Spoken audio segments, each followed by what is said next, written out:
sa Brother Sige po. Elia. Sino po ba yung makakarating po doon sa bagong langit po at bagong lupa? Lahat ng taong susunod sa Diyos makakarating doon. Kung sabi dito sa 21:1 ng Apokalipsis patuloy. At nakita ko ang isang bagong langit at ang isang bagong lupa, sapagkat ang unang langit at ang unang lupa ay naparam at ang dagat ay wala na.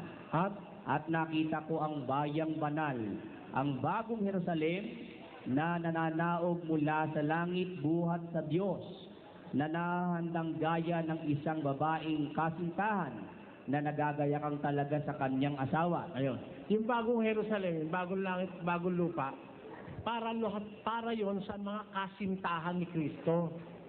Nakahanda yon para sa kasintahan ng Panginoong Yesus.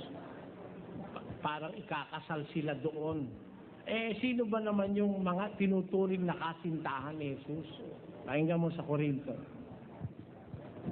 Sapagkat ako'y naninibugho tungkol sa inyo ng panibughong ukol sa Diyos, sapagkat kayo'y aking inapag-asawa sa isa, upang kayo'y maiharap ko kay Kristo na tulad sa dalagang malinis. Sinasabi yun sa iglesia ng Diyos na kayo'y pinapag-asawa ko sa isa upang maiharap ko kayo kay Kristo na tulad sa dalagang malinis.